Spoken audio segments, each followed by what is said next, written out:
പുതിയൊരു വീഡിയോയിലേക്ക് എല്ലാവർക്കും സ്വാഗതം. അങ്ങനെ അനി ആദർശിനോടും നൈനിയോടും പറയാണ്, ഏട്ടനും ഏട്ടത്തിയൊക്കെ നല്ല സ്വസ്ഥതയോടും മനസ്സമാധാനത്തോടും കൂടിയല്ലേ ജീവിക്കുന്നത്.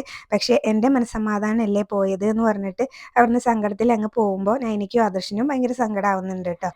ആ സമയത്ത് ആദർശ് നൈനയോട് പറയുന്നുണ്ടായിരുന്നു, അവനെ പറഞ്ഞു തിരുത്താൻ പറ്റും എന്ന് തോന്നുന്നില്ലാന്ന്. പിന്നീട് നന്ദു സ്റ്റേഷനിലേക്ക് വരികയാണ്. സ്റ്റേഷനിലേക്ക് വരുമ്പോൾ അവിടെ അനി വന്നിട്ടുണ്ട് കേട്ടോ. ഒരു ഹെൽമെറ്റൊക്കെ വെച്ചിട്ടാണ് കേട്ടോ വന്നിട്ടുള്ളത്. അത് ആരാന്ന് മനസ്സിലാവുന്നില്ല. അപ്പോൾ വന്നിട്ട് നന്ദു വരുന്ന സമയത്ത് നമസ്കാരം എന്ന് പറയാണ്ട്, അപ്പോൾ ഹെൽമെറ്റ് മാറ്റടാന്ന് പറയും. അപ്പോൾ അനി ആയിരിക്കും കേട്ടോ അത്. എന്നിട്ട് പറയുന്നുണ്ടായിരുന്നു, അനിയാണെന്ന് കാണുമ്പോൾ കൂടെ ഉണ്ടായിരുന്ന പോലീസുകാരൊക്കെ അങ്ങ് മാറിപ്പോകുന്നുണ്ട് കേട്ടോ. എന്നിട്ടാണ് പിന്നീട് അവർ രണ്ടുപേരും കൂടെ സംസാരിക്കുന്നത്. അനി പറയും, ഇനിയിപ്പോൾ എൻ്റെ ഏട്ടനോടും മുത്തശ്ശനോടൊക്കെ നീ കംപ്ലൈൻറ്റ് പറഞ്ഞാലും നിൻ്റെ പിറകെ നടക്കുന്നത് ഞാൻ നിർത്താൻ പോകുന്നില്ല എന്ന് പറയുമ്പോൾ, എന്നാൽ പിന്നെ എനിക്ക് നിൻ്റെ പേരിൽ ആക്ഷൻ എടുക്കേണ്ടി വരും എന്നിങ്ങനെ നന്ദു പറയുന്ന സമയത്ത്, നീ എന്ത് വേണമെങ്കിലും എടുത്തോ, ഇനിയിപ്പോൾ ലോക്കപ്പിലിട്ട് തല്ലി ചതച്ചാലും എനിക്കൊരു കുഴപ്പമില്ല എന്നാണ് കേട്ടോ അനി പറയുന്നത്. അനി അങ്ങനെ പറയുമ്പോൾ നന്ദുവിന് ചെറിയൊരു ദേഷ്യമൊക്കെ വരുന്നുണ്ട് കേട്ടോ. എന്നിട്ട് നന്ദു അനിയനോട് പറയുകയാണ്, ഈ സ്റ്റേഷനിൽ എന്നെ എല്ലാവർക്കും പേടിയാണ്. അപ്പോൾ അതുകൊണ്ട് നീയായിട്ട് എൻ്റെ പിറകെ നടന്ന് അതില്ലാതാക്കരുത്, ആ നിലയും വിലയൊന്നും കളഞ്ഞു കുളിക്കരുത് എന്ന് പറയുകയാണ് കേട്ടോ.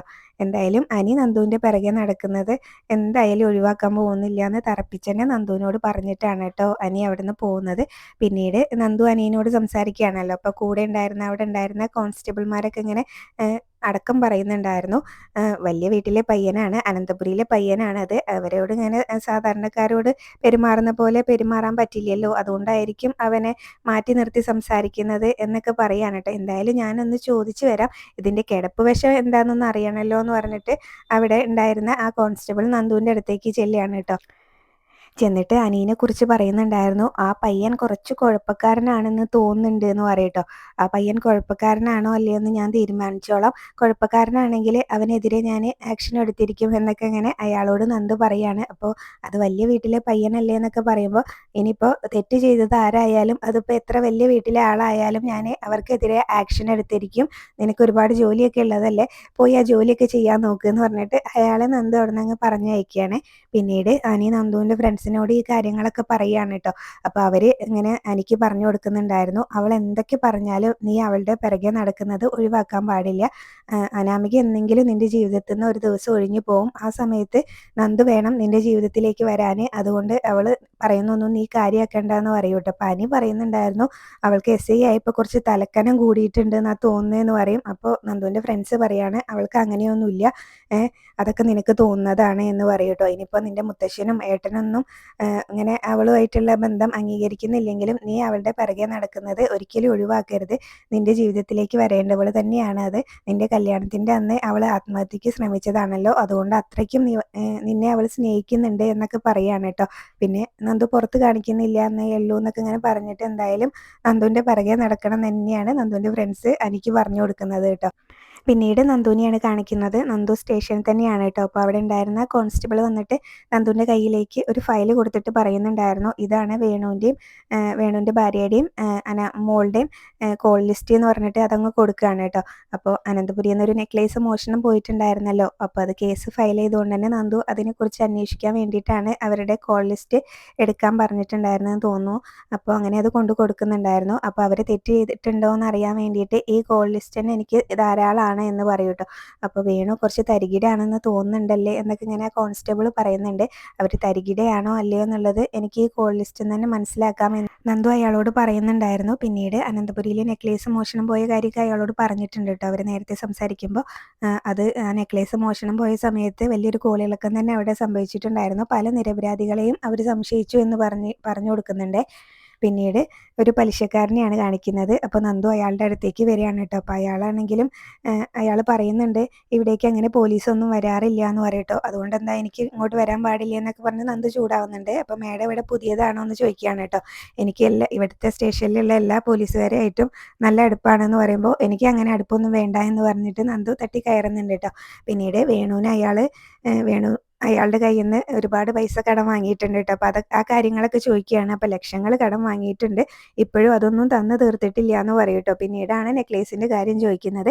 അന്ന് ഇങ്ങനെ മോഷണം പോയ നെക്ലേസാണ് നിൻ്റെ കയ്യിലിരിക്കുന്നത് എന്നൊക്കെ ഇങ്ങനെ പറയും കേട്ടോ. അപ്പോൾ അത് നിൻ്റെ കയ്യിൽ ഇപ്പോഴും ഉണ്ടോ എന്നൊക്കെ ചോദിക്കുന്നുണ്ട്. അപ്പോൾ അത് എന്തായാലും ഉണ്ട്, ലോക്കറിലുണ്ട് എന്ന് പറയും കേട്ടോ. അപ്പോൾ അത് ഞാൻ സ്റ്റേഷനിൽ നിന്ന് ഒരു കോൺസ്റ്റബിളിനെ വിടാം, അയാളുടെ കയ്യിൽ കൊടുത്തയക്കണം എന്ന് പറയും. അപ്പോൾ അയാൾ പറയുന്നുണ്ടായിരുന്നു, വേണു തരാനുള്ള പൈസ ഞാൻ ഇങ്ങനെ അതിൽ നിന്നാണ് കുറച്ചൊക്കെ ഈടാക്കിയത് എന്ന് പറയും കേട്ടോ. അത് മോഷണ മുതലാണ് എന്ന് പറയുന്നുണ്ട് ആ സമയത്ത് നന്ദു. അപ്പോൾ അതിങ്ങനെ അനന്തപുരിയിലുള്ളവർ ഇങ്ങനെ അയാളുടെ മകൾക്ക് ഗിഫ്റ്റായിട്ട് കൊടുത്തതാണെന്നാണല്ലോ എന്നോട് പറഞ്ഞതെന്ന് പറയുമ്പോൾ, അതെ, അത് മോഷണം പോയി എന്നാണ് അന്ന് പറഞ്ഞിട്ടുണ്ടായിരുന്നത്, ഗിഫ്റ്റായിട്ട് കൊടുത്തു എന്ന് ആരോടും പറഞ്ഞിട്ടില്ല, അതുകൊണ്ട് അത് മോഷണ മുതൽ തന്നെയാണ് എന്ന് പറയുന്നുണ്ട് കേട്ടോ. അപ്പോൾ അത് കോൺസ്റ്റബിളിൻ്റെ കയ്യിൽ കൊടുത്തയക്കാനായിട്ടും പറയുകയാണ്.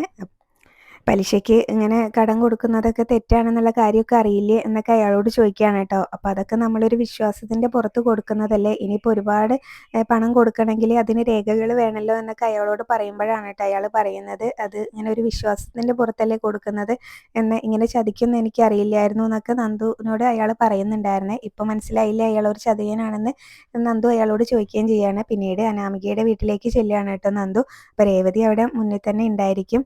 അപ്പോൾ പോലീസ് എന്ന് പറഞ്ഞിട്ട് വേണുവിനെ വിളിക്കും കേട്ടോ. അപ്പോൾ വേണു, ഇവളിപ്പോൾ എന്തിനാ ഇങ്ങോട്ട് വന്നത്, നന്ദുവിനെ കാണുമ്പോൾ ഇവളിപ്പോൾ എന്തിനാ ഇങ്ങോട്ട് വന്നതെന്നുള്ളൊരു സംശയം വേണുവിനും ഉണ്ടാവുന്നുണ്ട് കേട്ടോ. അപ്പോൾ എന്താ മോളെ വന്നത് എന്നിങ്ങനെ രേവതി ചോദിക്കുമ്പോൾ, മോളോ, ആരുടെ മോള് എന്നിങ്ങനെ ദേഷ്യപ്പെട്ടുകൊണ്ട് ഇങ്ങനെ രേവതിനോട് നന്ദു ചോദിക്കുന്ന സമയത്ത്, എന്താ മാഡം ഇങ്ങോട്ട് വന്നതെന്ന് വേണു ചോദിക്കുകയാണ് കേട്ടോ.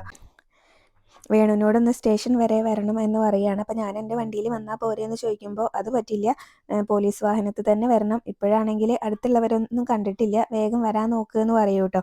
അപ്പോൾ എന്താ കാര്യം എന്ന് വേണുവിനും അറിയില്ലല്ലോ. അപ്പോൾ അതുകൊണ്ട് രേവതി ഇങ്ങനെ പറയുന്നുണ്ടായിരുന്നു, മോളെ ഇങ്ങനെ മുൻപുള്ള കാര്യങ്ങളൊന്നും വെച്ച് ഇങ്ങനെ വൈരാഗ്യം തീർക്കരുത് എന്ന് പറയുമ്പോൾ നന്ദുവിന് അത് ഇഷ്ടമാവുന്നില്ല കേട്ടോ. കള്ളന്മാരാരും ഇങ്ങനെ പോലീസുകാരെ മോളെ എന്നൊന്നും വിളിക്കാറില്ല എന്നൊക്കെ പറയുമ്പോൾ പിന്നെ വേണു മാഡം എന്ന്, അതുപോലെ തന്നെ രേവതി മാഡം എന്നൊക്കെ തന്നെയാണ് കേട്ടോ നന്ദുവിനെ വിളിക്കുന്നത്.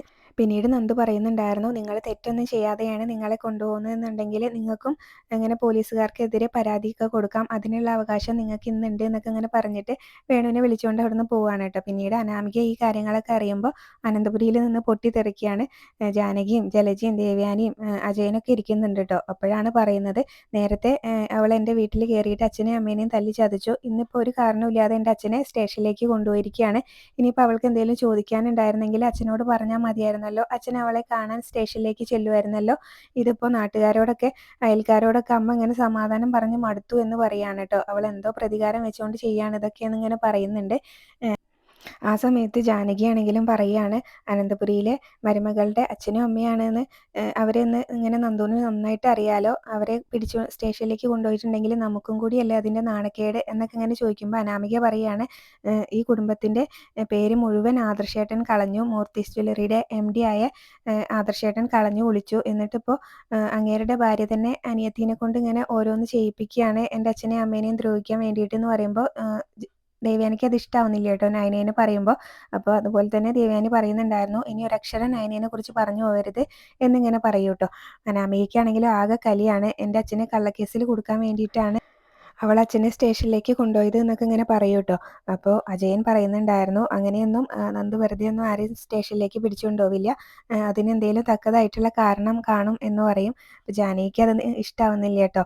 അപ്പോൾ മോളുടെ അച്ഛനെ അല്ലേ സ്റ്റേഷനിലേക്ക് അവൾ കൊണ്ടുപോയത്, അപ്പോൾ അജയേട്ടൻ ഒന്ന് സ്റ്റേഷൻ വരെ പോകുമോ എന്ന് ചോദിക്കുമ്പോൾ അജയൻ പറയുന്നുണ്ടായിരുന്നു, എനിക്കെന്തായാലും അയാളുടെ പിറകെ പോകാൻ പറ്റില്ല, നന്ദു ഒരു കാരണമില്ലാതെ അയാളെ സ്റ്റേഷനിലേക്ക് കൊണ്ടുപോവില്ല, അതൊക്കെ എന്തിനാ കൊണ്ടുപോയത് എന്നുള്ളതൊക്കെ വൈകാതെ ഇവിടെ എല്ലാവർക്കും മനസ്സിലാവും എന്ന് പറയുകയാണ്. അതും കൂടെ കേൾക്കുമ്പോൾ അനാമികയ്ക്ക് ആകെ ദേഷ്യം വരുന്നുണ്ട്. എന്നിട്ട് അനാമിക പറയും, അച്ഛനും മോനും കണക്കാണ്, രണ്ടുപേരും ഒരു സൈഡാണ്, ഇനി എന്നെ ഇവിടുന്ന് പുറത്താക്കിയിട്ട് നന്ദുവിനെ ഇങ്ങോട്ട് കൊണ്ടുവരാനായിരിക്കും എന്നൊക്കെ പറഞ്ഞ് ദേഷ്യത്തിൽ അങ്ങ് അനാമിക പോകുന്നുണ്ട് കേട്ടോ. എൻ്റെ അച്ഛനെ എന്തെങ്കിലും ഇതാക്കിയിട്ടുണ്ടെങ്കിൽ എൻ്റെ ശവം നിങ്ങൾ കാണുമെന്നൊക്കെ പറഞ്ഞിട്ടാണ് അനാമിക അവിടെ നിന്ന് അങ്ങ് പോകുന്നത്. അനാമിക അങ്ങ് പോകുന്ന സമയത്ത് ജാനകിയാണെങ്കിൽ എല്ലാവരോടും കൂടി ആയിട്ട് പറയുകയാണ്, അച്ഛനും അമ്മയും പൊന്നുപോലെ വളർത്തിയ മോളാണ് എന്നൊക്കെ ഇങ്ങനെ പറയും കേട്ടോ. അതിനിവിടെ വന്നതിന് ശേഷം ഒരു മനസ്സമാധാനം കിട്ടിയിട്ടില്ല എന്ന് പറയും. അപ്പോൾ അതിന് മനസ്സമാധാനം കിട്ടാത്തതിൻ്റെ കുഴപ്പം അവളുടെ സ്വഭാവം കൊണ്ട് തന്നെയാണ് എന്ന് അജയൻ പറയുകയാണ് കേട്ടോ. അവളെ വളർത്തി ഇങ്ങനെ ആക്കിയാൽ അവളുടെ അച്ഛനും അമ്മയ്ക്കും നല്ല പങ്കുണ്ട്, അവളുടെ സ്വഭാവം അത്ര നല്ലതാണെന്നുള്ള അഭിപ്രായമൊന്നും എനിക്കില്ല, പിന്നെ ഇങ്ങനെ ഈ കുടുംബത്തിൻ്റെ കാര്യം അച്ഛനും അമ്മയുടെയും കാര്യം ഓർത്തിട്ടാണ് ഞാനൊന്നും മിണ്ടാതെ നിൽക്കുന്നതെന്ന് ഇങ്ങനെ അജയൻ പറയുകയാണ് കേട്ടോ. അപ്പോൾ അതും ജാനകിക്ക് ഇഷ്ടമാവും. മനസ്സിലാവുന്നില്ല. പിന്നീട് നന്ദുവിനെയാണ് കാണിക്കുന്നത്. നന്ദു അതുപോലെ തന്നെ ആദർശിനോടും നയനയോടും സംസാരിക്കുകയാണ് കേട്ടോ. അന്ന് ആ മാല മോഷണം പോയതിൻ്റെ പിന്നിൽ വേണുവാണ്, അനാമികയാണ് എന്നുള്ളൊരു സംശയം അവർക്ക് നേരത്തെ ഉണ്ടായിരുന്നല്ലോ. അപ്പോൾ ഇനിയിപ്പോൾ ആദർശേട്ടൻ പറഞ്ഞാൽ മതി, ഞാൻ അതുപോലെ ചെയ്തോളാം എന്നൊക്കെ പറയാണ് കേട്ടോ. അവർക്കെതിരെ ആക്ഷൻ എടുക്കണോ എന്നുള്ള കാര്യങ്ങളൊക്കെ ആദർശ് പറയണം നന്ദുവിനോട്. എന്നാലേ ഇനിയിപ്പോൾ നന്ദു ചെയ്യുള്ളൂ. അപ്പോൾ അവർ ആ തെറ്റ് മാത്രമല്ലല്ലോ ചെയ്തിട്ടുള്ളത്, പല തെറ്റുകളും ചെയ്തിട്ടില്ല എന്ന് നയന പറയുന്നുണ്ടായിരുന്നു.